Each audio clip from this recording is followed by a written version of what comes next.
Tonight, we are diving into one of the most legendary unsolved crimes in American history.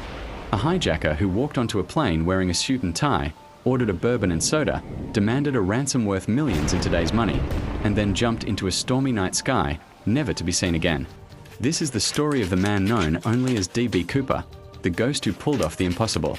On November 24th, 1971, Thanksgiving Eve, Northwest Orient Flight 305 prepared for its short trip from Portland to Seattle. Among the passengers was a quiet, middle-aged man carrying a briefcase. He paid cash for his ticket and gave the name Dan Cooper. Witnesses describe him as an ordinary businessman, well-dressed, polite, calm.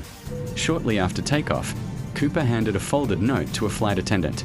She slipped it into her pocket, assuming it was just another flirtatious message. But Cooper leaned in and softly said, "Miss, you'd better read that note. I have a bomb."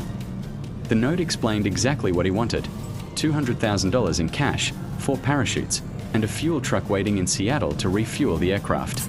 Cooper opened his briefcase just enough to show what looked like red cylinders and wires.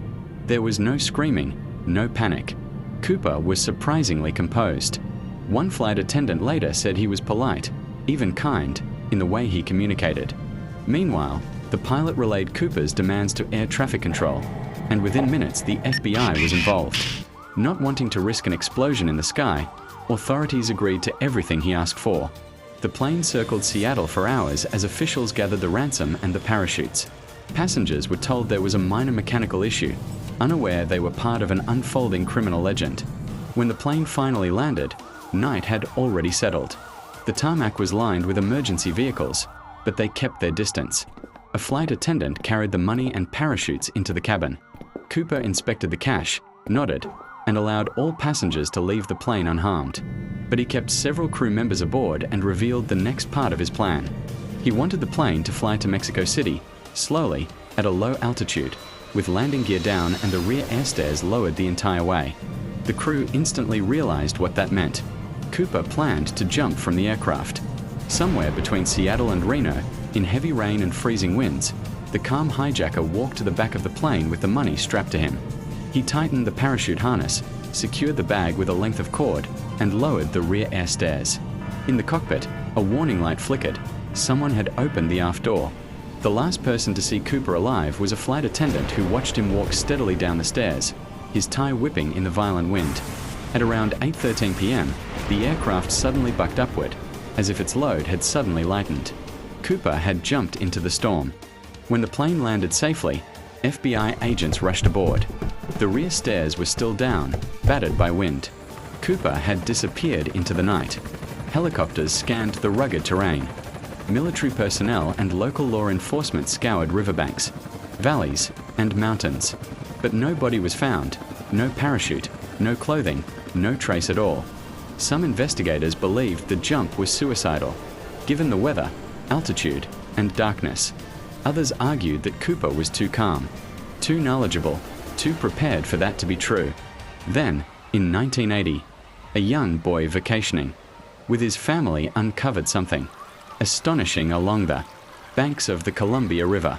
He found 3 bundles of deteriorating US bills. The serial numbers matched the ransom money given to D.B. Cooper. It was the first and only physical evidence ever recovered from the hijacking. But the rest of the money, over $190,000, remains missing. Over the decades, hundreds of suspects have been proposed. Veterans, pilots, career criminals, reclusive neighbors, even missing persons whose disappearances seemed too conveniently timed. None have ever been definitively connected to the case. Some investigators believe Cooper died moments after the jump. Others insist he survived, escaped into the wilderness, and quietly lived out his life with a story he could never tell. There is even the theory that Cooper was a trained professional, someone with insider knowledge of the Boeing 727 and its rear air stair system. But to this day, despite countless interviews, tips, and investigations, no one knows for sure who he was or what became of him. More than 50 years later, D.B. Cooper remains an American legend, a phantom who didn't just escape justice, but escaped the world. Whether he died that stormy night or walked away into a new life is a question that may never be answered. But one thing is certain: no one, before or since, has ever pulled off anything quite like the man who vanished into the sky. Don't forget to like, share, comment, and subscribe for more crime discovery.